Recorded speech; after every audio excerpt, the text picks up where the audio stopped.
Hi, everybody. Thank you for joining us here at Cheers for Charity New Hampshire today. My name is Lisa Keslar from Keslar Insurance, and I am so excited to do this recording with my dear friend JoAnn Burchuk. Hi, JoAnn. Hi, Lisa. Thank you. Yeah, I'm JoAnn Burchuk with Lighthouse Physical Therapy, and I have the pleasure to introduce Claire this morning from End 68 Hours of Hunger, which I'm sure everybody's heard about, but I've always heard the name, and I'm like ready for all the nitty gritty because I feel like I don't know everything you guys do out in the community. So, Claire, please, help introduce us to your organization, maybe a little bit about yourself and how it got started and how you impact our community. Okay, thanks so much for the invitation. It's lovely to be with both of you and to be able to share information about this program, which has been my life now for over 10 years. So I live in Rochester, New Hampshire, go to church in Dover, New Hampshire, and I was in Dover at a book group meeting, a church book group meeting, and we were talking about poverty, frankly, in the sense that only middle-class people can talk about poverty, which is, we really don't have a clue what it's like to be poor. And in talking about poverty, one of the women in the book group said, well, I am teaching in a Dover school, and I have children in my classroom who, from the time they have their lunch in school on Friday till the time they get breakfast in school on Monday, have nothing to eat. And I just turned to her and I said, you've got to be kidding me. And she said, no. And in that moment, I decided I had to do something about that. I couldn't stand knowing that there were children in the Dover school system who weren't eating on the weekends. So I came home, spoke with my husband about it. He was 100% on board. We immediately that weekend developed the name End 68 Hours of Hunger, purchased the web address end68hoursofhunger.org, got the email address end68hoursofhunger@gmail.com, and started the paperwork process of applying for a 501c3, which came through in May of the following year. And in October 2019, we delivered our first 19 bags of food to the 3 Dover elementary schools.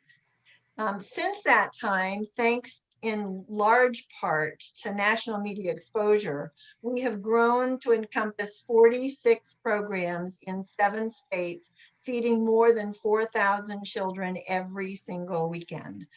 So, and the thing that's truly extraordinary about all of that is that we are 100% volunteer. Not one single person gets paid 1 penny. In fact, we all spend our own money buying things like stamps and print cartridges and envelopes and paper and bags and whatever else in order to make sure that these kids get this bag of food on every Friday morning before they leave for school for the weekend or leave school for the weekend. So we've been doing this now for 10 years.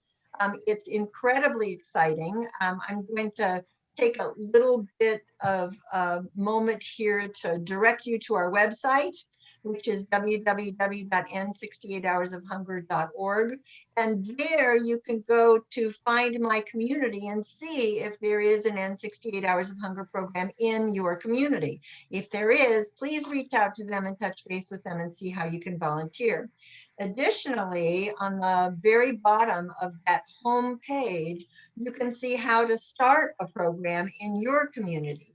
All it takes is 2 volunteers willing to start and run a program, and I give you all the materials that you need to start, and then boom, you can be feeding children in your own community, in your own school system, just like we are in 46 different communities now.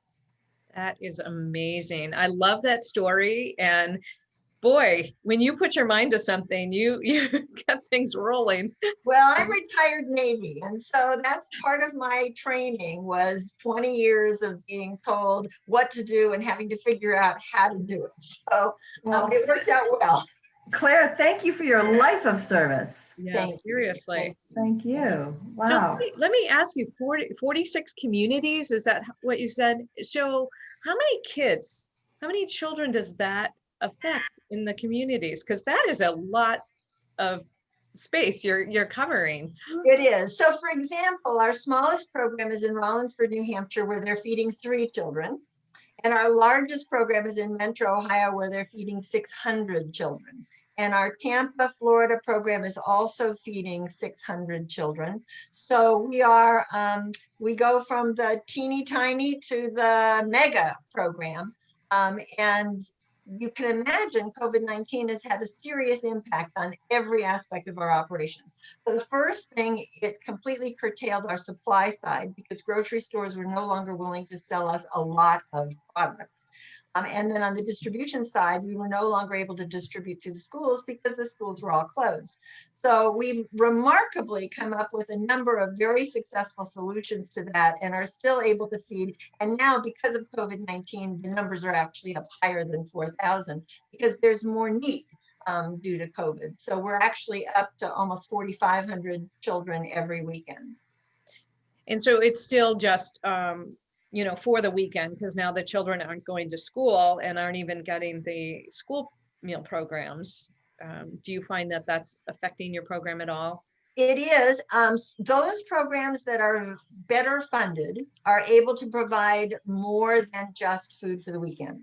Those programs that are less well funded are having the struggle trying to figure out how to get the food that we are normally getting to the kids. And the way our funding model works is each program is self-funding. So the Dover community, the Dover program has to raise funds within the Dover community to feed the Dover children. The Wolfboro program has to raise funds within the Wolfboro community to feed the Wolfboro children. And so some have been much more successful than others. Our most successful fundraising program has been Exeter, and you can imagine why. I mean, Exeter is a pretty wealthy community and they've gotten a lot of community support. So they're well funded, and some of our other programs, Sacopee Valley, Maine, is not quite as well funded. So, so they each are doing what they're able to do. What do you find are your best fundraisers? How do you get the word out to people that are you getting mostly food donations or monetary donations, and then you guys purchase the food? And I guess one more tail end of that is, do you work with the food banks also to help get some of that food at a lower cost? So to take that all back and unroll that one question at a time, yes, we absolutely work with the New Hampshire Food Bank. Several of our programs are registered with them and buy food from them. There are some limitations to what we can get from the New Hampshire Food Bank because they have limitations on what they are able to get. So we do everything we can through them. We do food drives all the time and have numerous drop-off locations where people can just go drop off food. And that, for my stance is, every dollar of food we get donated is a dollar of food we don't have to buy, and that's fundraiser we don't have to be able to raise money to go buy the food. And then of course we take donations, and we get donations. About 25% of the food we give out is donated food. I think that was also part of your question. So 25% of the food we give out is donated food. The other 75% is purchased food. And we have purchased everywhere we can. We go from everywhere from BJ's to the dollar store to Sam's Clubs to Walmart to Target to Market Basket, Hannaford, Shaw's, you name it. We purchase from Aldi. We purchase from all of them. And we also have programs that set up Amazon wish lists on Amazon.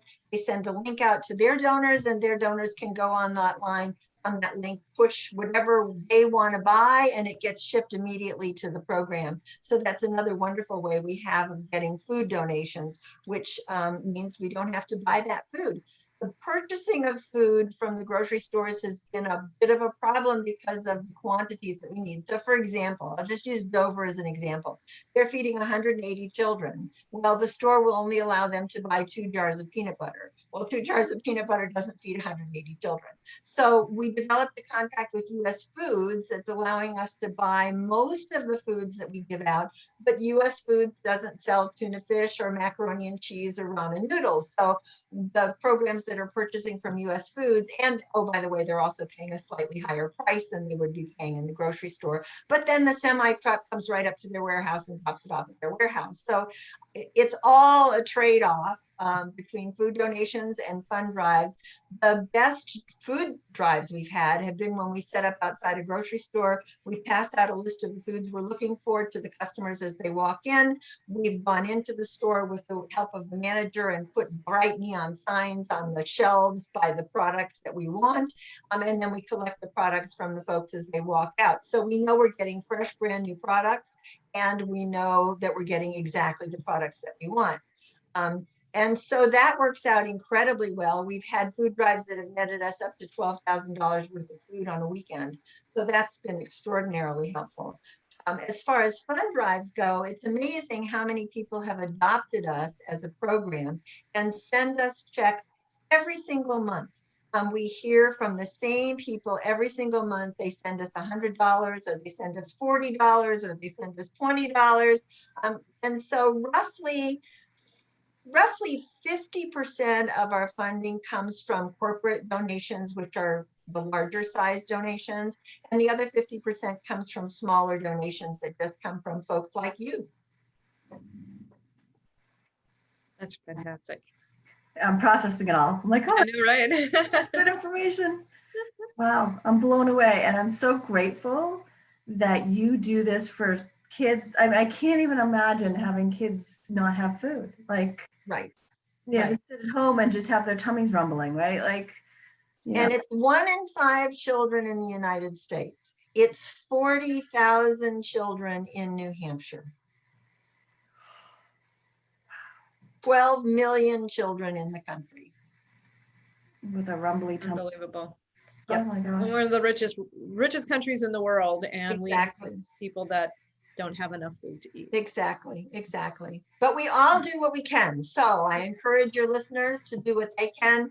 Again, reach out, find a program close to you and help them.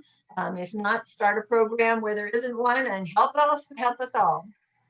That is fantastic. I think that's a great place to leave people off on, Claire, and to give people, you know, that motivation to do a little part, right? Even if it's picking up a jar of peanut butter after they listen to this, or a can of tuna fish, you know, because I know you have the list on your website of things that are always being wanted or needed. I reach out to their local N68 hours, maybe do a little neighborhood drive with their kids, like you know, walk the wagon around and ask the neighbors for stuff. Exactly, Great way to exactly. get involved, right? And I just want to thank you again for everything that you do. It's really, really inspirational. Thank you so much. And thanks for giving me the opportunity to share. Thank you so much, Claire. I really love your organization, and what a great contribution to our children. Thank you.